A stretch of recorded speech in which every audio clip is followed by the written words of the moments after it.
and then I just like slept on it. So it's just like, Sticks oh, out crazy. I see you were trying to catch me as my hat off. Nice try there, No, buddy. no, no. I said Nice I said I would wait. No, no, no. I wouldn't do that to you. It wouldn't Recording. Woo! That was Nah, like the wife was trying to get me to get a haircut this last time I was at the house, but I don't know, dude. I just find other things to spend my time other than getting haircuts. no, makes perfect sense. I'm gonna keep rocking the fro, let it get longer, let the braids. I had to take a break. Those were heavy, so but they'll be back on before the next tournament or whatever. It's weird, but it's fun. So, well, if I had nice luscious hair like you, I would be throwing mine out too. So you would just don't wear a hat. yeah, I mean it starts to get wavy. I wouldn't say curly, but it gets wavy. But Yeah. I don't know. I look like a dude from Australia that's supposed to be walking up the beach, just less sexy. Dude, You guys, you just need to be in the gym a little bit longer. You'll be that. Well, hey, it's happening though. Isn't his name Fabian? Like he's the dude, the Fabio. That's what it's Fabio. Fabio, yeah, Fabio, yeah. You'll be Yeah, Taylor the Fabio Palmer. that's right. No, I mean, and that tournament kickstarted, but I'm definitely going to be in the gym a lot more. Even when I'm up here working, I've been trying to do something. Yeah, I bring up some weights, but it's still nothing like what I can do at home. So right. once I can transition my job at home, then that'll be chill, motherfuckers. That'll be a scary day. You'll be calling Oh, me Supermatch. yeah. Oh yeah. No, it's crazy. Like, so coming off of the tournament, doing my lifts, I was like, but then again, I also didn't take any breaks. I pulled like 4 times that week still and just kept going. And I went back into my gym and I went to go pull up some weights and it was so hard. I was like, oh no. And 2 weeks later, I decided, I was like, well, I'm just going to do some bands. I'm just going to do actual rehab work, which I didn't think I beat myself up that bad, but I guess I did. And then 2 days ago, I hopped back in the gym and I'm right back where I peaked at when I stopped working out. Okay. So that'll be good. I mean, I'm just going to keep building off of that and I'm doing it slowly. I'm not trying to rush anything. So just doing it correctly and I'm just slowly adding weight. I feel like I'm not even close to my ceiling right now. That's good. Yeah, dude, like half the stuff that I'm doing, I could probably add 20 pounds to it, which is a huge jump. But all I'm doing is I'm doing my workout and I'll add 5 pounds, for the next time I go in there. Right. Why don't you go after it, pursue it, to start adding the weight on now and get your body used to it? And that's the problem is I'm not home enough for my body to stay used to it. By the time I come back, it's like, it doesn't. I want to be able to do it like 3 days a week where you push really hard. Yeah. And that'll be coming. It'll be coming soon. So I'll be able to do that. But I'm excited. There's a couple of things. What's that? Look at that boom mic. Oh yeah. That's what I need over here. Oh yeah. I got the whole setup, man. Like I got the mic. Oh, I know. I love it. Well, no, there's a couple of things coming down the pipeline, and I'll let this person inform you, but there's going to be some prep going on for one of our guys for a match for somebody he's going to call out. And you'll be pretty excited about it. Oh man. I'm excited. Can I get any hints? I can't get any hints? That's all you get. That's all I get. Son of a gun.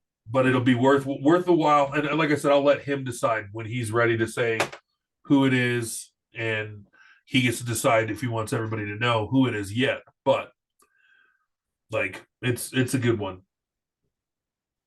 That's awesome. Yeah. All right, how about the weight class? What weight class is this? Can't tell you that either. Yeah, because I was way too specific. I mean, we have all things considered, we have a roster of what? Unofficially 32 guys, officially 17. All right. So like we have our team is fucking huge, man. Like we're growing and growing. We've got boys, a couple of dudes from Cheyenne, a couple of guys, well, one guy from Laramie, um, and then all the home dudes. Like we have a sizable team. So Well, and then when you break it down, in almost each weight class, you have a guy that places every time in absolutely, those we have at categories. least three guys per weight class. Yeah. You know, Yeah. the most stacked is the two. I'd say the 205 and the 220 are the most stacked, and then even super heavyweight, we have three. That's Right, like so that's it's a good sized team. We need to get everybody together and take some pictures. oh, for sure. Yeah, dude. Last picture we took, half those guys aren't even in it. So, No, um, I take that back. There's quite a few that are still in there. more than half. More than half. Yeah, that's pretty cool. But then again, that was literally like what, 6, 7 months in. Yeah, 'Cause I yeah, think it was around September 2 years ago. yep. Was the last big photo, which Yeah. is wild. Wow. Out of that, there's four guys that are not there. Everybody else Yeah. is there. So Nuts. that was pretty good. We're we're making a name for ourselves. We're established. So this call out that's happening Uh-huh. that I'm not gonna keep talking about. Yeah, uh-huh. That's It- that's why I did it. I'm gonna have you go through the messenger list of everybody on there. Who are you calling out? Who are you calling out? I'm not doing it. I won't do it. Like you said, I'll let him Yeah. whenever he's ready. But where is this going on at? Like, are they trying to do like an Arizona match, a Wyoming match? It'll be one of those three. Okay. Colorado or Wyoming. I mean, that's a given. Trying to do it under like the airs thing, like the air super match stuff. No, this is. I mean, it's still a super match call out, and it'll adhere to the Airs ranking rating, but not. Mhm. It's not going to be one of the Super Series deals Oh, okay. that I know of. I mean, it would be dope.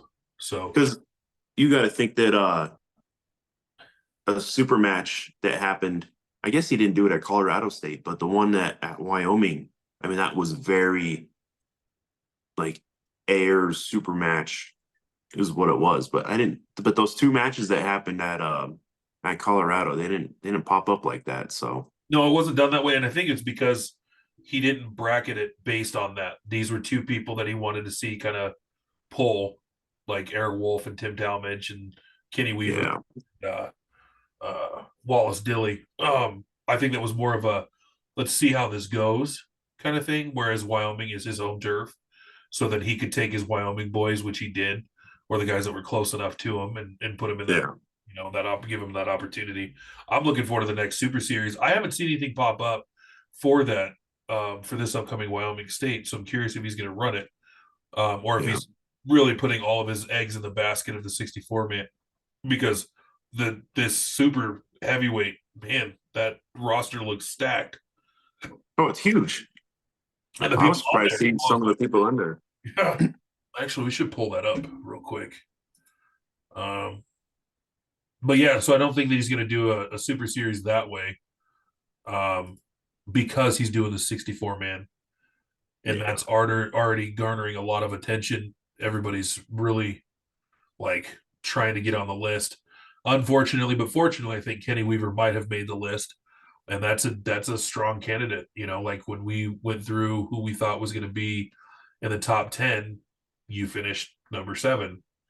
The people that I thought would be up there. I thought Vinny would be a little bit higher, but we already talked about that. He's a 200 pound guy pulling you monsters, which you were a little monster yourself and still did real well. So, but I don't think you're going to do anything this summer with that only because of the Super Series, the 64 man. Pull this up. What names stand out to you on this Ayers list for the super heavyweights? Are you pulling it up or? Yeah, I'm pulling it up. Oh, Yeah, I'm trying to okay. find the events list Okay. because it's easier to access on Facebook, but I don't have Facebook on my desktop. Yeah. All right, Super 64. That was March 2nd. That's the bracket.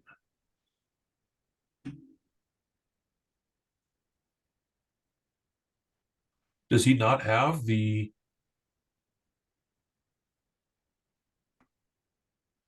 Where was it? Yeah, it just says up next 243 plus class, but he doesn't have. And that should be a link No, it's not. within the. Okay,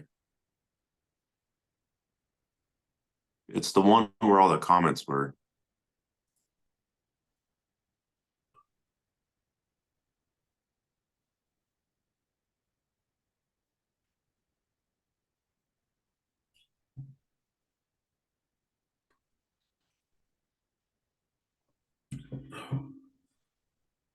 That's a bummer. I don't want to do it from my phone.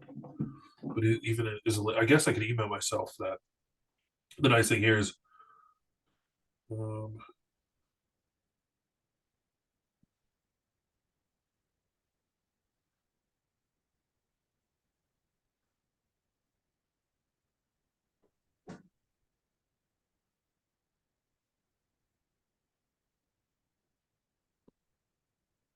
come on, yes, interview bullshit.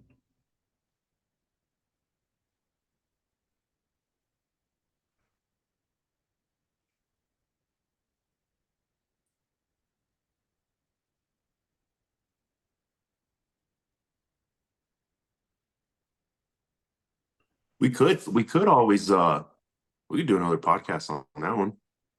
Yeah, we could. And that was just gonna pull it up and go through those names. Only Yeah. last, but I mean, I'll shorten. I'll edit this. Okay. Yeah. Hell yeah. Anyways, But we're live and rolling, huh?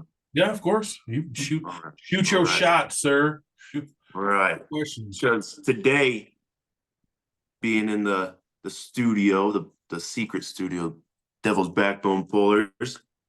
Today I am the host. I got promoted, and probably for one day and one day only, because I'm gonna get revoked of my privileges. We got Taylor Palmer. I'm the co-captain of the Devil's Backbone team, and then the demoted co-host for today.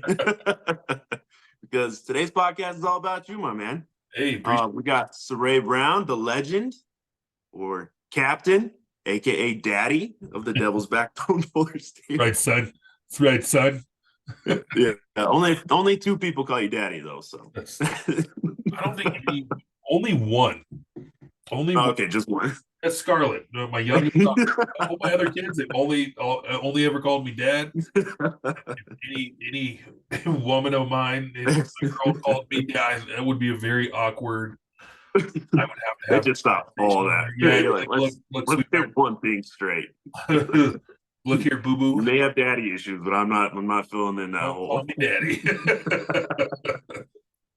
I don't know why. It's just not my thing. When I hear other folks be on the receiving end of that, and I'm kind of like, well, you are grown and you are also grown, so that's really awkward.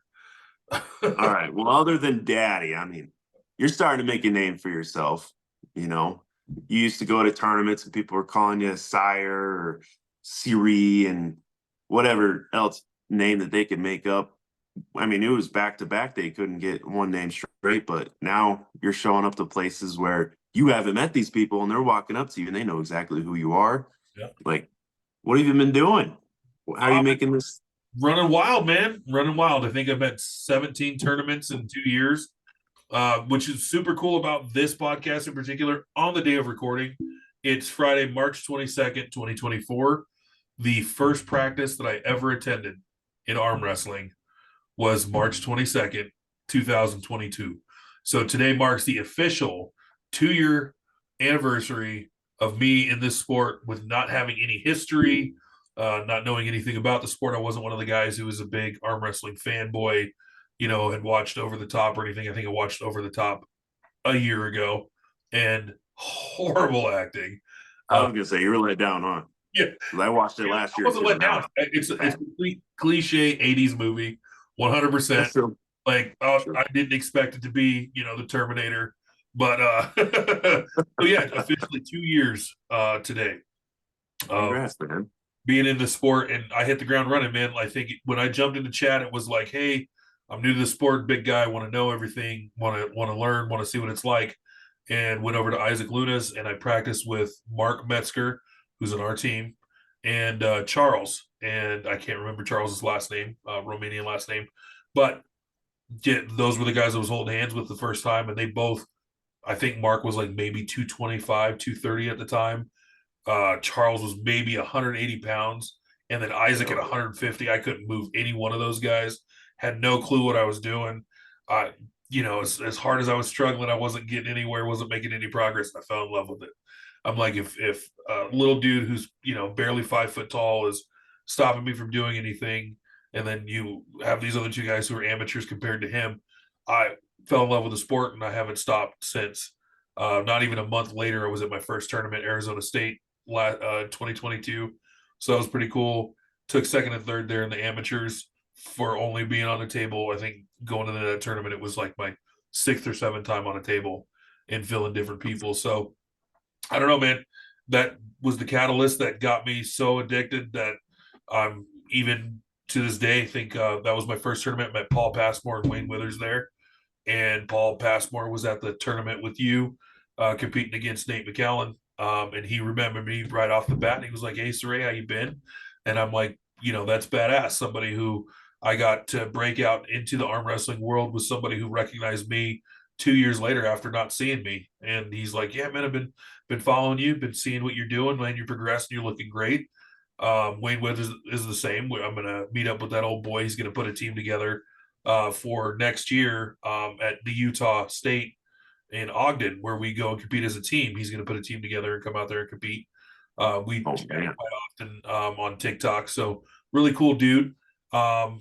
Just big shout outs, man. Derek Smith, shouting me out on his podcast with my last super match, throwing his support at your boy, saying that, man, my man Cire, he's going to take it.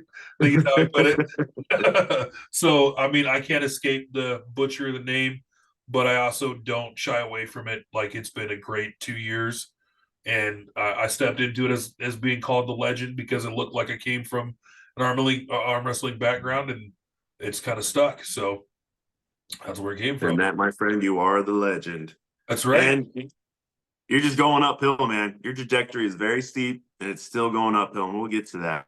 Cool.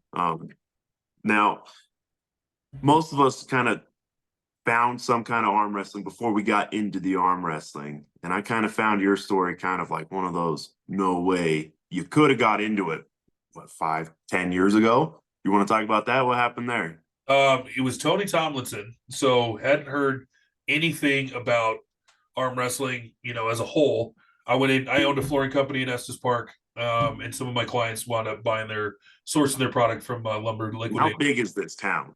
Estes Park has a living population of about 7,000 people, but it has about 25 million people run through it because it's the gateway to the national park. So it's a big tourist town. Right. And out of this town, there's a bigger name arm wrestler that's there. Well, so he was down in Longmont. So Tony Tomlinson was down in Longmont, but it's a stone's throw away from the top of a mountain. Like, it's a 20-minute drive to get down to Longmont, super close. But I wound up in there because one of my clients sourced some wood out of Lumber Liquidators, and he's like, "Oh, you're a big guy. Like, you ever think about arm wrestling?" And I'm like, "No." Like, what do you mean? And he's like, "Well, come over here real quick." And we grip up, and I'm holding his hand, and he's like, "Try and pin me." And I'm doing this sideways thing, and I remember to this day because it was super awkward, and it's something that I think no arm wrestler will ever forget. The first time they ever held somebody's hand for arm wrestling, just doing this cliche, we're gonna do across the chest, and he's like, "All right, you ready?" And I'm like, "For what?" And then he just kind of pulls me over, and he goes, "Wow, you're really strong. You should get into arm wrestling." And I'm like, "Fuck off, dude!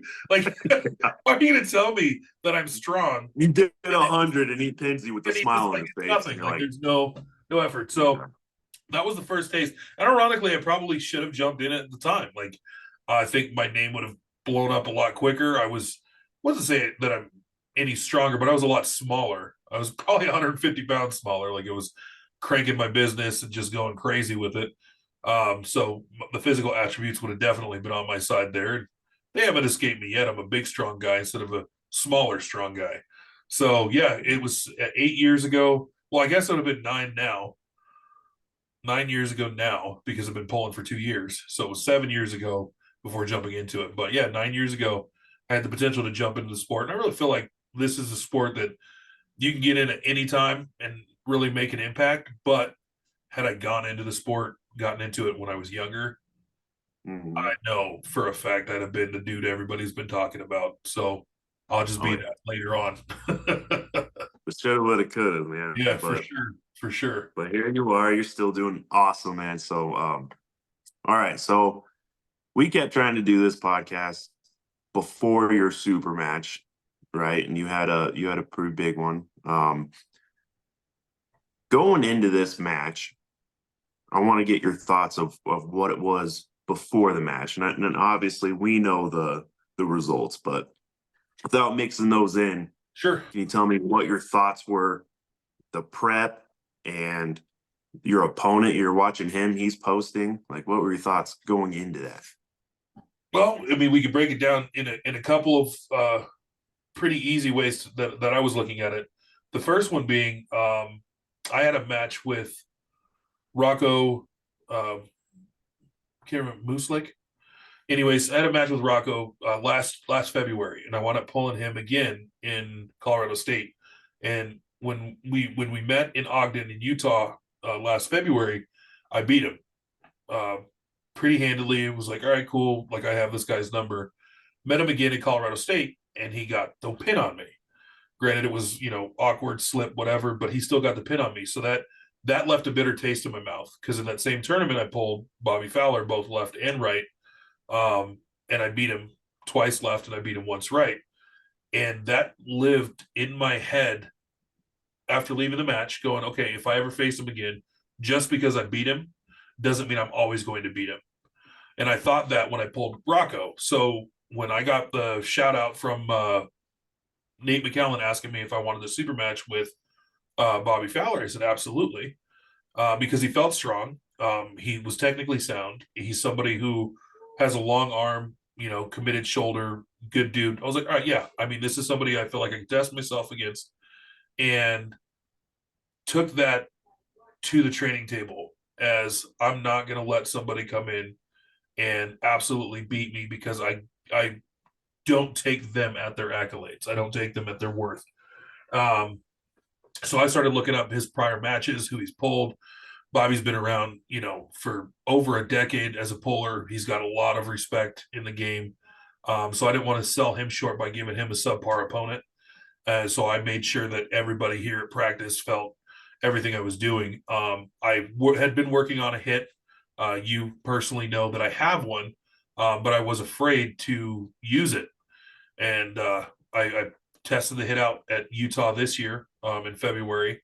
It went exactly how I thought it would for everybody except for Cody, which I didn't pull the trigger on. I wanted to try different things with him because of his frame. And I'm like, look, I'm prepping for Bobby Fowler. So I want to put myself in positions that I know I can get in with Bobby versus knowing what Cody is capable of.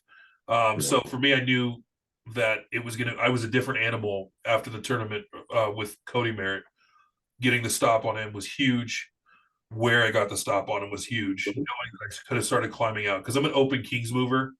I'm actually an open top roller. I don't actually Kings move. And a lot of people say that I'm a Kings mover. Bobby Fowler is a Kings mover. 100%. His whole move, everything he does is getting into that Kings move position.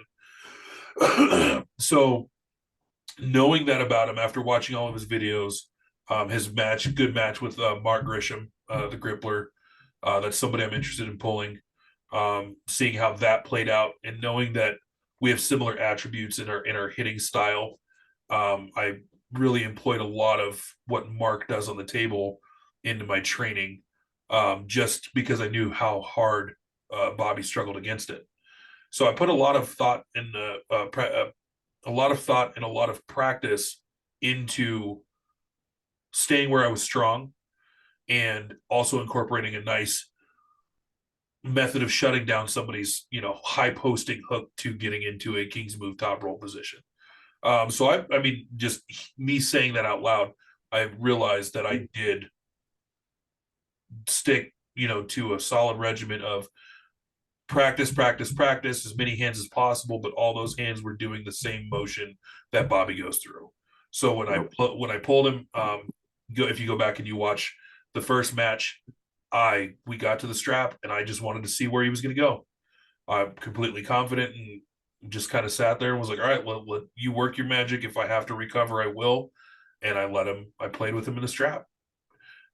So leading up to that, it was nerves. Like, okay, is this guy's shoulders going to be too strong? Jump into the strength aspect of that. His videos he was posting, he's curling 250 pounds. Like, he took Wow. me seriously. Like he was stronger than he was at Colorado State for sure when we gripped up. Um, just the numbers he was putting out, I'm like, okay, I got something to be a little worried with. And so I did the same. I started doing stupid numbers too, and really getting into my strength aspect of the game. I tweaked my left, and I learned after our super match he also tweaked his left. So I was super No. worried about, I honestly thought I had broke it in a practice, 5, 6 weeks prior. And so I kind of limped it along the way. I still engaged in a way where I thought, okay, if I'm going to pull and I feel like his overwhelming pressure on my brachial radialis, where I'm getting into a defensive top roll position, then I'm just going to bail. So I had all these things in my head, like this is what you're going to do if you get here. And as soon as we linked up right hand, we know that the outcome is I won 3-1, and we'll get into that after. But left hand, I also won 3-0, and no pain, no nothing, just all gone. And I think it was the adrenaline rush kicking in to getting into position. But at no point did I feel like, all right, well, I need to bail. I let him do all the bailing.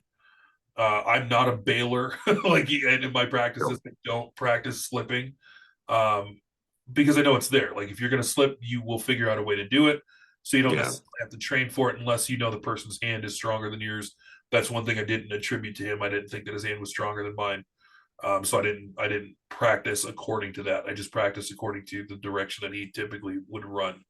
But yeah, like I was definitely nervous about it. I was nervous because I pulled Tony Tomlinson. My first super match was Tony Tomlinson. And it wasn't that I took him for granted. I went in there and just couldn't fire up the way I wanted to. And, even at a non-fired up state, I still took second place at the tournament that took place there. But just against Tony, I couldn't fire up. I couldn't put the energy forward. So I made sure that this time I went to a place that wasn't dark. I went to a place that was very aggressive. So which was Hmm. also a new thing for me in the training. So that's the third thing. Was getting my mind set to where when I want to activate it, I can, and when I need to calm down, I can. Because we go Yeah, through you're not pulling with your buddies anymore. exactly we're You going know. through a process of CNS firing, and you got to reserve that as much as possible, but you have to be able to activate it. And I feel like I did. You I activated it before we went out. I don't need to say when and where and how, but like I was rocking and rolling. It took me a good 45 minutes to an hour to calm down after the super match because I fired up so hard. Well, Uh, I can see it, man. Knowing you very well, I mean, I could see it was a whole different you, and it was great, and it works. So it was awesome seeing that. Heck yeah. And then the roar that you gave at the end, man. I think I scared Steve. Uh, Anybody who watches oh the yeah, video, they're going to yeah. jump a little. You did. You scared him. You got him. Yeah, that was good. That was good. So you're coming into this match day of.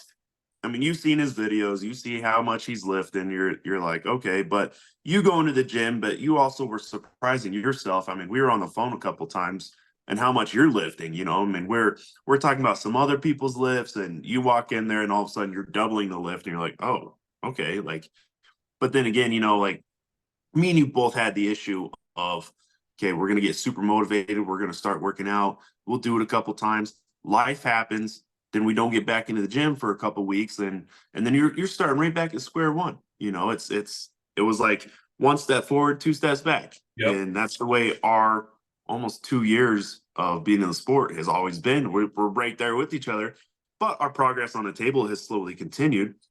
But then, for me coming into that 64 man, you coming into this match, I mean, it was the most dedicated that we had both been.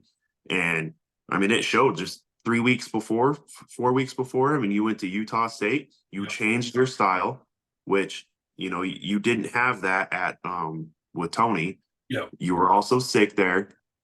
there was a couple of things, leading into that, Yeah. but even though that wasn't that long ago, it's a whole new you just because of the way you fire up, you're more consistent, and you're not scared to get into that position where, hey, if you hurt somebody, you hurt somebody. It's arm wrestling. Yeah.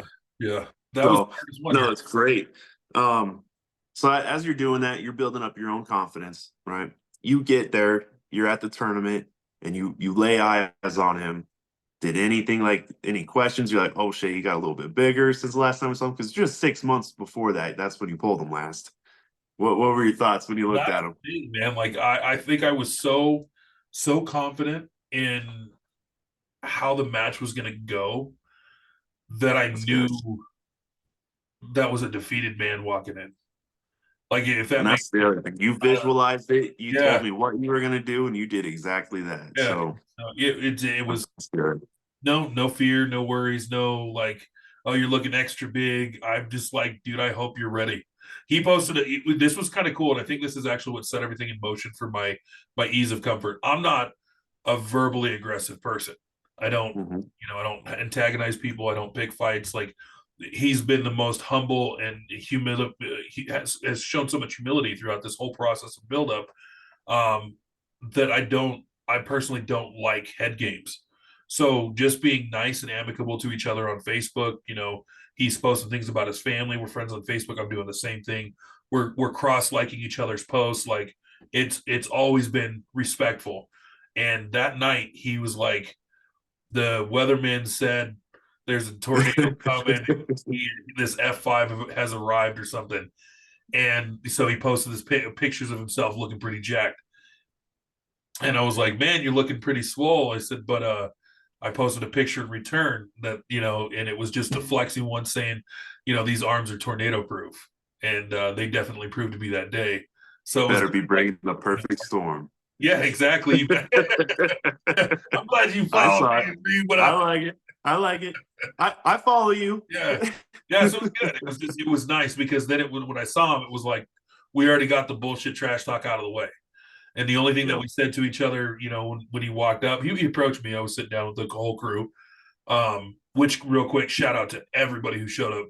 We dominated that tournament. Like, man, Garrett smashed Ben, which was fantastic. Took his position on arm fighter. We'll talk about that in a minute. But we just did an amazing job at that tournament. But I'm sitting there with everybody on Brand. the team. Everybody, man. That was Yeah, awesome. yeah. Grant, Juan, everybody, Raul took masters, like everybody that was there, even David, the guys who showed up from Colorado who aren't a part of our team, Cole Crawford, David Evans, Alexander, I can't remember his last name, but I think he's from the Springs. He took three Yep. war medals, three first, Yep. 1 second. I'm like, so That's Colorado awesome. killed New Mexico, like if anybody needed to know. But yeah, he walked up as I'm sitting with everybody in the crew, and he's like, man, no matter how it goes, let's give him a show. And I said, absolutely, like 100%. And so we did, Yep. and it was good. You Uh, guys did. only I got mad one time Uh-huh. Let's talk about that. in the match. So the first one, like I said, I was going to fill him out and see where he was going to go. And because I felt like I was a stronger arm wrestler, regardless, like nothing against him, his time in the sport, the people he's beat, his accomplishments, whatever. But I just felt like I was a stronger guy. So after that, I pinned him. And the next one where I was like, all right, well, I'll just slip because I don't have hand position. He gets the pin. And I was pissed that he got the pin, but he flexes on me. Like Mm-hmm. I'm not that guy. Like I'm confrontational when it comes to the physical. When you can say whatever you want to me, it's just words. But when he flexed on Yeah. me, I was like, oh boy, you activated the another side of this fighter. Like I'm Well, that was early in the match, It was, right? and then you see what happened. You see what happened the rest. Oh yeah, exactly. I mean, So you would hit first, and they wanted to do a restart after you pinned his hand, yeah, and then he went early, and then controversy, but it's in the video. yep, Your hand was that far off the pin pad, and they called the win for him. yep, And then he's gonna flex on you, and you're sitting there. You know exactly what you felt. You know where you're at in this match, And all that's going to do is just, I mean, you took that little flame and you turned it, into a bonfire. And so coming back to the rest of those rounds, you're like, I'm not giving you an inch on anything. Yep. Like, good. So that was awesome to see. All right. So going forward, you have, you got some options, man. I do. And one that me and you, so we had already talked about one name, but the other name that, I mean, it just came to me as we were talking about everything that's happened is Rocco, and they call him the Serbian Hammer. Yep. Okay, you look him up on YouTube; he's gaining a lot of traction too, Yep. quite a bit. And seeing what he's been accomplishing as well, I mean, it's pretty amazing. He's going after, I believe, the number one in Mexico coming up, I believe. Oh, Um, I mean, I think that there are a lot of pullers after watching Cristobal pull in the 64 mhm. man. He was the number one 240 guy under their super heavyweight, or number two 240 guy. Something like that. Yeah. I didn't get a chance to grip up with him. He looked like a strong guy, Yeah. but I don't know what Mexico has to offer. So, Yeah. Rocco's a strong dude. I think that the only reason, and this is, I will absolutely shout out Rocco. If you want it, Serbian Hammer, any day, all day, anytime, anywhere, you let me know. I'm there. You got me slipping on you. 100%. I beat you in last year at the February tournament in Utah State, and Yep. just walked into that tournament where it walked into Colorado State going, well, I got your number. So I slept on you. That's on me. I messed up. I will absolutely destroy you if we have a super match. So they're playing this card on this guy. Okay. And I think that's the next thing he might be doing is Winter Blast. I think he's going up with Greg Brown and someone like Greg Brown's trying to get a decent team going up there. For I next think, year, because Winter Blast is tomorrow. yeah, and I was watching some old podcasts, so Okay. it could be for this weekend. Okay. Okay. Now, in this podcast, they're talking about the Serbian Hammer. Okay. Now, when we were at the Utah State, this wasn't this year, it was the year before. Everyone was saying, yeah, he's just right about a year in. I'm like, cool, us too, Right. you know? And then on this podcast, I'm listening to him and they're talking about Rocco, and he's like, oh yeah, this guy, he's a year in. And this was like a podcast that happened 2 weeks ago. And I'm just like, you guys can't be playing that card anymore. You can only pull so many 1 years in before they're gonna catch on, you know. I mean, you can look back at his stuff and what he's done. I mean, he's been active Yep. and he's been in for a couple years, but no, I just thought that was kind of funny. They're working the I'm still brand new, but The a real amateur. right, yeah, but Rocco, if you're listening, you heard it. Whenever, wherever, name it. We got a match. We're there. Who's the second guy we were thinking of? I got an opportunity with Wallace Dilly, who beat Kenny Weaver in their super match at Colorado State last year. I pulled him both once, left and right hand. Very strong guy. Again, my immaturity in the sport, I think, ended at that tournament. Mhm. So I really feel like I definitely have something for him now. One of his training partners, two of his training partners actually, Easton, who was at the 64 man, and Isaac Russell, who was at the 64 man, got to hold hands with both of those guys, and they both said the same thing. Like, wow, dude, like you would be a good match for Wallace. You know who he is, and I'm like, I owe him one. I owe him two. Mhm. So he's another one that I'm actually working with Ashley, who's a promoter in Nebraska.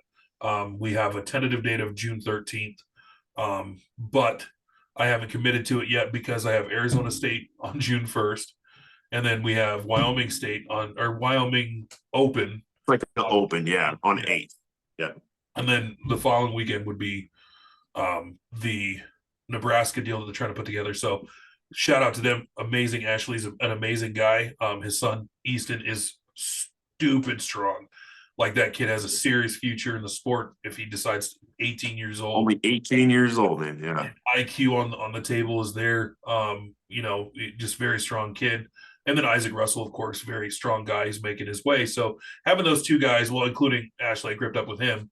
All three of them go. It's actually be a really good match for you guys now. That's one that I'm considering. And I've also got Brandon Allen is always open to having a super match. Super Yep. dude, shout out to Filthy Power. Um, I actually wrote on the Winter Blast page yesterday for Paul Italia. Was talking about their match where it's 6,500 cash, 7,500 for a Vitacell. So the actual match is $14,000 whoever wins, which I think is super dope. But I wrote on there, I was like, oh, I thought it was 10. And he was like, no, it's 14. And I'm like, well, I mean, 14 is better than 10, so that's cool. And then I was like, yeah, let me know when you guys do another event, because I would love to be a part of it. Super dope. And he's absolutely. So now I have that as a Nice. potential, down the pipeline with Ryan Grondin and Paul Italia. So, I mean, I'm saying all these names like I'm somebody, but I have enough traction to actually be interacting with these folks. Shout out my boy Shane Owens, who always has my back. That dude is a badass. And he's got a super match coming up here pretty quick also, with Who's Carl. he going against? He's Carl pulling. Stanley. That's gonna be a good one. Carl's Shane, Shane got all some day, traction baby. going right now. Shane all day, baby. Shane I'm all cheering for Shane, but day. Carl Stanley, he's making some names right Yeah, now. he's He's coming been up. doing pretty good. Yeah. Well, Got faith in Shane. He can do it. yeah. So yeah, it would be Rocco. I'm open to that one whenever. He's doing his own thing. If he's going after the New Mexico guy, he's probably prepping for that. We got Wally Dillis. I wouldn't even mind doing one with Kenny Weaver, and that's not even like a call out to against him. We just like stylistically, I think it would be a fun match. But more than anything, like he had a really rough run with Nate McAllen. I don't know what he did training wise. We linked up a couple of times outside of that, but like nothing against Nate. Nate is a strong dude. The refs were a little different there. The cadences were a little different. The getting your position before getting a grip is a little different. So anybody goes back and watches that, if they have any questions on it, like I'm a certified down ref, and I did end up head refing that, helping Steve out. Congratulations on your grandson. He took off middle of the tournament to go be with his grandson, so that was pretty cool. But like when you get on a table and you're arm wrestling and you set your shoulders after, so you want to get your grip with the person, and then the ref then will come in. I think it changes your approach to somebody when you have to set your shoulders first, and the ref is telling you to Okay. get the shoulder position first before you get your grip. So just the reffing was a little different. And I know that was Kenny Weaver's biggest issue in that match. Like he flat out says, like, I'm not taking anything away from Nate. Nate got the wins, but um, when you get on the table and somebody's turning your whole body before you get a grip, it does change your lane of how you would set up with somebody. So I do 100%. agree. Like if you hit a particular way and you're used to turning your body into how you set up for that hit, it changes and the outcome might be a little bit different. So I think there's a chance for Nate and Kenny to run that back. And I say super match with Kenny because his wife also brought it up when we were all chilling. Did Just you really? yeah, You're like like, all right. I'm like, All yeah, I right. mean, I totally would, but like, he's not You even, want to see me beat up your husband? That's fine. Well, go ahead. anybody can catch the smoke. Anybody can catch the smoke. But like, Love I'm you, Ken. confident, man. The tournament outcomes are going to be different. I feel like, yeah, I really love I love the format of super matches. I really do. Taking the time to prep for one guy. Um, but I also love tournament pulling. So like that's Yeah. not stopping anytime soon. I'm not anybody who's too big to walk away from a tournament. So I will pull any opportunity that I get. I didn't pull in the actual tournament after the super match because I didn't know how I was going to feel. That's how I was taking how strongly I took my opponent, Bobby Robert Fowler Jr. I'll just call him the Rush for the rest of the podcast when referring to him. But I took him that seriously. I was like, you know what? I did sign up for the tournament after putting our money in, which I made $400. Nice. But before our match took off, I was like, I don't know, man. Like, he's a strong dude. I'm a strong dude. How much we put out, like I could be sore. It's an unnecessary risk. So Alex, or I'm not Alex. Mark Perez was fortunate enough to be like, "You're good. Don't worry about it. You don't have to pull the tournament." I still let him keep the money anyways to support, New Mexico arm wrestling. But I didn't end up pulling the tournament because I didn't know how I was going to feel after that, and I didn't want to risk Yeah. anything. So So I did. that's good. Good Yeah, call. Even if you felt good, I think it's a good call. I mean, even though we're doing good traction, 2 years in, you just don't know, where the limit is on those tendons, man. Like in the moment, you may not feel it, but as 100 they keep getting stronger, man, I mean, you're gonna be able to pull more and three more. tournaments, three super matches. But no, I like that. Um, well, what do you think? Pretty justifiable to say that, I mean, you're what, number one in Colorado? Oh yeah, I think I'm number one Colorado. I actually had a message from Jeff Ames a couple days ago saying that it's confirmed that Tony's back in Colorado, living in Pueblo. There are a handful of guys for number one left and number one right, that I'd like to throw my hand in there with. Left, I definitely want to pull Ryan Constantino. I think he's phenomenal. And it's my understanding that Tony's left is better than his right, but Ryan takes Tony left. Um, Okay. so, like, I think it's pretty convincing that Ryan is the number one left. Um, but I also want to mix it up with Ryan, like not a super match call out or anything. Just miss pulling with the dude, really good guy, strong guy. There's a lot of guys.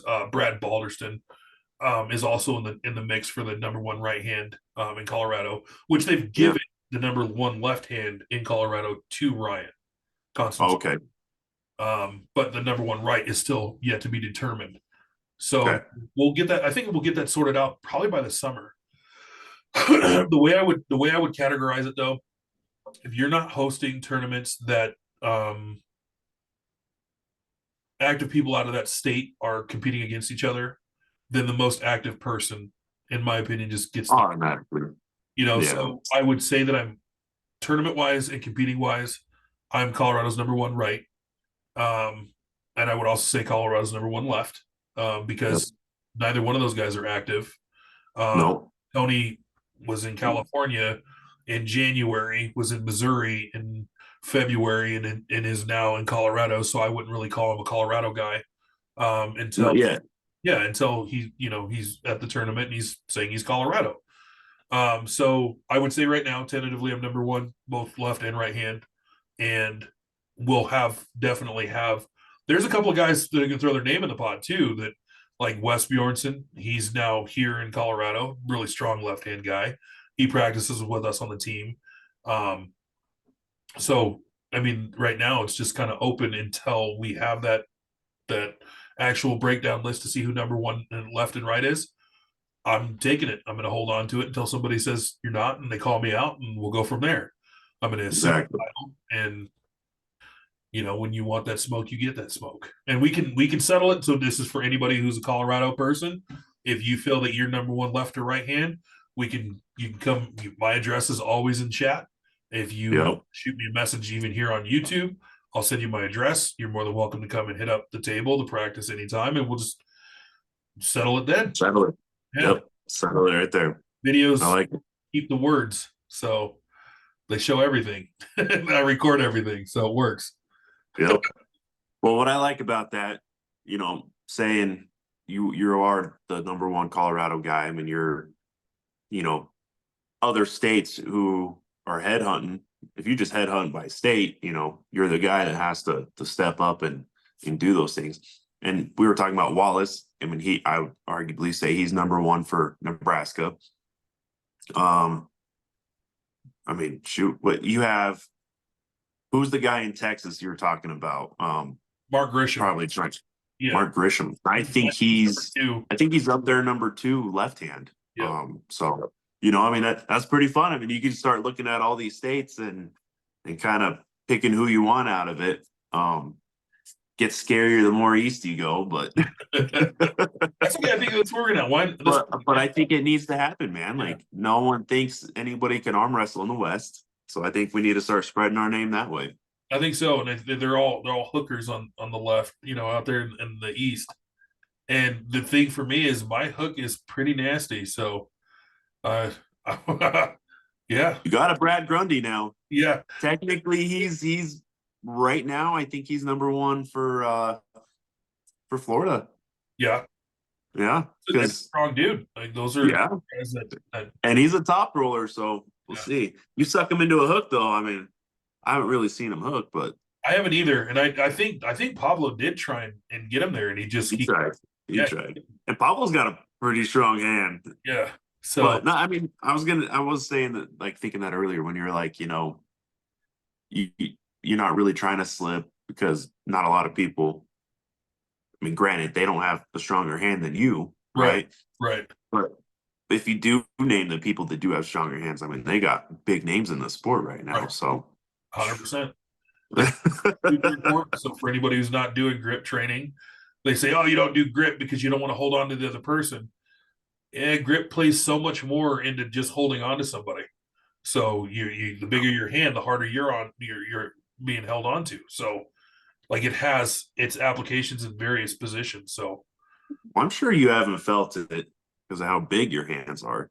But when you get somebody with huge hands grabbing onto the back of you, no matter how strong you are, if someone clamps you and you can't move your hand, you feel like all your lanes are shut down. uh-huh, It's a weird feeling. it is. Very weird feeling. Yeah. I would say that it's one that the moment you feel that pressure, you should be making adjustments. Like you should Yeah. not be like, oh, I don't have a lane. It's now I need to fucking find one. Make a lane. Make a lane. Move your damn hand. Make That a lane. IQ that comes Get in. out of there. Yeah, exactly, exactly. That's all of a sudden you can run. Weird. Yeah. No, but that's Yeah. that's an IQ thing that comes later on down the road. Like it's not something you think about as an amateur, but that I mean to me that I feel like that's where we get great input and insight from pullers who've been pulling for a long time when we can articulate that we understand certain fundamental aspects of the game, like you just said. And to me, that's one of Yeah. them. Like, oh, when you feel the pressure on the back of your hand and you're like, oh shit, I can't move. You being Yeah. conscious of that small, them putting just enough pressure to prevent you from running. It's a huge. It lets you know that you can actually have a conversation, a very detailed conversation with somebody about, okay, so what do you do here? Well, when they're applying the pressure here, if it's on the Yeah. wrist or is it on the knuckle? Like it changes that. So yeah, It's frustrating when you're a new guy and you're like, man, how do you do this or how do you counter that? And it's like you can tell when someone's starting to grasp it and they're like, okay, I'm running into this issue. This is why. Now I need to know how I need to counter for that. Then the people start telling you, and you're like, okay, thank you. earned it. It's kind of exactly. It's kind of frustrating at first because like you want all the answers to arm wrestling, but I mean it's for anybody new out there, man. It's baby steps for sure. So you know, hell yeah. Well, shoot. I mean, what were we talking about earlier? We were going to bring up. Thought there was something you were looking at. Oh, that we would come back around to it. It was Yeah. the um end results of the New Mexico State. Is we were going to circle back because I said I was sitting with the teams when the rush came and approached us. Like I can't throw enough praise at how great we as a team are doing. But some of the individual gains that everybody's making blow my mind. And I love the fact that, some of these guys like Garrett Reese, who's now an arm fighter, he's top 10, ranked top 10 there. Um, kind of shouts back and says, I couldn't have done this without my captain. Like that's huge for me, for somebody who's been in the sport a year longer than I have, but being able to provide something that Vince brought up on our last podcast, uh, a consistent place to practice, where the bullshit's left at the gate or the bullshit's figured out and settled on the table. Like seeing that actually come to fruition and bear fruit like it did in New Mexico. I think that I'm pretty sure Colorado took all but like 4 podiums. Like it was that. Yeah. Um, and again, 3 of the guys who took pole positions there were not on our team, but they're still Colorado guys. Like, so it was really cool to be a part of something where it looked like Colorado versus New Mexico, and Colorado came on top. Yep. Like it was phenomenal. Grant Kennedy got both left and right hand 198 first place. That's a stacked class. Yeah. Garrett took Wow. first place in 176, and this is his second state championship of a weight class. Where I mean, Garrett's 19 years old. Juan Garcia is finishing first and second place, next to David Evans. These are Colorado guys. Like, it's really cool that these guys are all showing up every Sunday, putting in their hard work, being diligent about the effort that they're putting out, eating right, going through, like, just because they have to maintain it. I don't have to worry about my eating habits. Like, I'm in the super heavyweight category. I don't have to worry about it. But like for these guys, they have to. And so for them to Yeah. take it seriously enough to the point where this is a niche sport, that has a lot of onlookers, that we live in this echo chamber of, when we say these names to each other, we're like, oh yeah, we know blah blah blah. But if we say it to some random person who's on the street, I get asked often about my Devil's Backbone pullers, because I always rock my own gear when I go grocery Yep. shopping around town, because I want people to know about it. And they're like, well, what's a puller? And I'm like, well, it's an arm wrestler. And they're like, oh, like tabletop? And then we go have these conversations.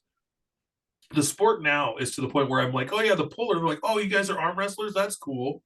So they're making the word association, the sport's gaining traction. It's guys like who are on my team, who are young, who are in the working field right now, that have a lot of visual exposure, that are explaining how arm wrestling works, and Yep. turning on people, thanks to YouTube, TikTok, Instagram, all these different social media platforms that are allowing arm wrestling to reach out and touch a lot of people. I, I can't brag about them enough, man. Those guys went out to New Mexico and killed it, man. They made it easy for me to sit back and cheer them on, because they all stood there and rooted for me. Like, having the Yep. support, I think I had a total of, 7 guys that were all there. And Raul, he brought his kids and they were cheering. Dorothy, his younger daughter. This was super cool. After the first match with the Rush, I come off the table after that win, and she looks at me, like, direct eye contact. She goes, "Ah!" Like, that stayed with me, throughout the whole evening. Will Wow. Lampert's daughter made me a bracelet, a little power bracelet, and I'm wearing that in the entire match. I switched that between arms. I took off my watch, but I wore the little band. It's things like that. Like, those are the kids that are growing up in this environment understand when you can turn on the fight and when you can turn it off, and that you can be the same person whether you're on the table or off. But like, they're completely Oh, I love it. encased in this world of people yelling at people on a table, and like, they're just these beautiful little girls that some of them compete. Like, Dorothy competed, I think she took second or third. It was super awesome, and I love how much the sport's growing. I love how family oriented it is, and I love the fact that the team is doing so well. So I hope more teams in Colorado pop up. Colorado itself is, in my opinion, a premier state for it. We have, big major universities that this sport will help training wise prevent injury. Yeah. Yep. So like, yeah, I'm loving the growth that we've gotten right now, the traction that we're gaining, and I'm looking forward to how we progress going forward. So I know that was a long, usurpative way of saying the team did phenomenal, but that's the team. Devil's back with bone, baby. Hell yeah. So hey, I appreciate you, boss. I know you got to wrap it up and head to work. Yes, sir. I'll catch you on the next one. I think I'm going to pull Wes Bjornson in, and we're going to do some podcasting with him. And this He's due time, man. About time we get him in. absolutely, you're going to be home this weekend, right? Tuesday, Wednesday. I'll be Okay. home. When you go home, do your numbers. We're going to do that on Sunday. So I'm going to have everybody in the weight room. We're going to do what their PRs are right now for anybody Okay. not competing, just so we can have a baseline of numbers. And I think it'd be a good Dude, thing for you. here's what you need to do, okay? What? Because people are gonna be really shocked at how weak I am. All right, so you're gonna have a list of like the strongest dude in the gym, and then I want you to make the list of the strongest on the table and see the difference of where people are at. All right. And then Well, we'll I mean, post that on our Facebook. We have a Facebook we page. do. Yes, So that was back everybody home. follow that. Yep. Yep. And we're posting on there. I think we should put rosters up there We have for one, do but like we our need to team. update the rosters for sure. So I'll put those up there. Yeah, I don't mind the numbers being out there. It to me, I think you articulated it correctly. Is the strongest guy on the table versus the strongest guy in the gym, and Yeah. I feel like unless you and I pull, I have both. Yeah. Oh, you do. You do. I So have no doubts in that. like, yeah, But I've never been the strongest. I mean, like we'll take Vince for instance, right? yeah. He does an overhead press with 2 plates. I did 10 reps with 35s on the bar while shaking the entire time. And then like maybe a little lopsided Yeah, a too little on how do every you other get rep. little called the or, yeah. The I but we can update it monthly. I mean, that'll be another way, we're keeping track of ourselves, but watch my numbers climb. Watch my that's numbers climb. that's literally the point. Like we you and I have done this where we've taken our measurements or whatever, but Yep. as a team we haven't. And Yeah, that'll it be doesn't even fun. matter who's the strongest in the gym because if we do Yeah. it based on per pound, like who's the strongest person, well, it's gonna be Juan. Like he's gonna be stronger than everybody no matter what because he's so small, but he's so strong.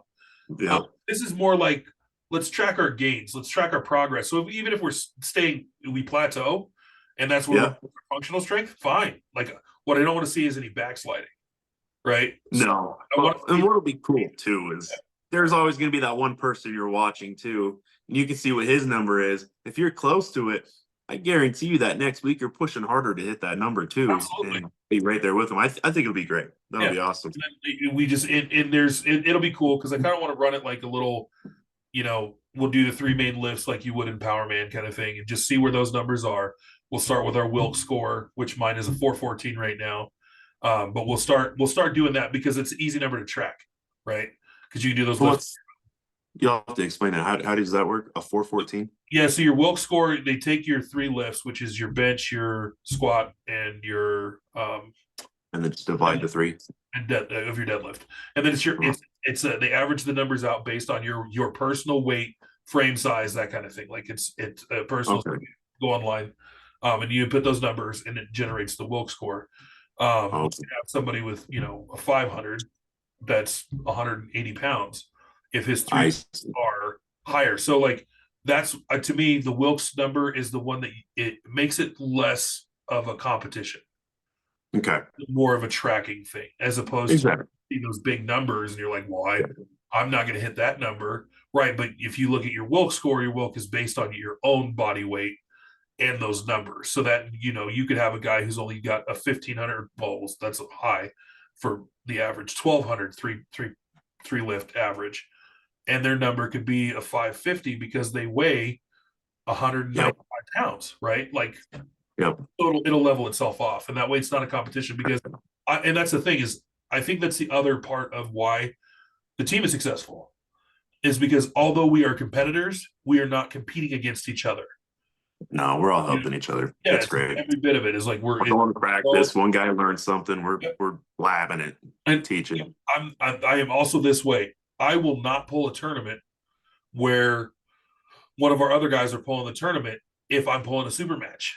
Or we will decide like I'll run right arm, you run left arm, like no Yep. problem. And then if we do meet on the table, which unfortunately for Raul, we meet in the table often, he doesn't mind. He's like, no, dude, I'll compete if I get you this one, I get you this one. So like we have these conversations where it's like, all right, we're gonna go this route. For instance, Grant and Garrett had a match where they were Yep. competing for first and second place. And or no, this was to progress forward. So Garrett just took the third place in a weight class that was higher than him, but they still went up there and they held hands and they went through the process, wanting to keep the energy for the next match. And it was smart. And because we have that camaraderie with each other, we can have the conversation where it's not a battle or of a competition where we're going to hurt one of our teammates trying to figure out something that no matter what, one of us is going to come out on top on anyways. Yeah. So Yeah. it's like a team victory. It's cool, man. Like The team is badass. The lifts we're gonna do on Sunday, whoever wants to do them, like there's no pressure, but it's just to see where everybody's at. So we have a baseline, and then so Perfect. So squat, bench, deadlift. those are the three main, and then anything else that anybody wants to do where they want to see where they're at. I have all the equipment here, so Throw it up there. yeah, Perfect. yeah. So if somebody's like, "Oh, Well, let me know what lifts I need to do. Strict Put those curl, pathetic numbers up. dirty strict curl is going to be the big one for you. I want to see a 250. Not even close, my friend. Not even close. And that's the other thing, you think I'd have strong arms, but nope. Not curling. Even cheat curling, dude. I don't want. It's pretty sad, man. It's very sad. No, you're gonna look at my numbers and be like, "You're fucking lying." Yeah, that's exactly what anybody would say, especially after pulling you at the 64 man. You're like, "This is all I can curl." They're like, "Bullshit." No, that dude felt like a wall. I don't know, man. He just I activated appreciate it. differently. That's all. I'm It's not weird, yeah. It's weird. My static holds are good, but the activating, right. doing the Well, movement. you're not going to be curling somebody on the table, so it makes sense. But you can lock somebody in, motherfucker. You go ahead. Yeah. I'm good at locking it in. That's about it. But anybody curious what my lifts are, go ahead, check out that Facebook. It'll be up there in a week's time. So what I'll do is I'll post all the links underneath here. So we'll do the Facebook, we'll do YouTube, which is already on here. I'll post my TikTok only because I'm posting arm wrestling related stuff on there anyways. perfect. So we'll create a link tree for that. We'll probably do a LinkedIn one also because people have been looking for arm wrestlers on LinkedIn. Oh, really? Yeah. That's a place I never would have thought of. Yeah, well, I mean, it's because people are running organized groups. So Okay. yeah, Yep. so I think it was Mark Perez has a LinkedIn profile for his arm wrestling stuff because he's a real estate guy. Oh, okay, yeah. Yep. So, but we'll get that stuff going, man. I appreciate your time. Thank you, everybody, for watching our podcast here. Like and subscribe, please. We need the followers, all that good stuff. Yes, sir. All right. I mean, we're already up to 2,000, and thanks for all the super chats today. Yeah. Money. Yeah. You guys rock. You guys rock. I'll read them out next time. Perfect. All right. Later, bro.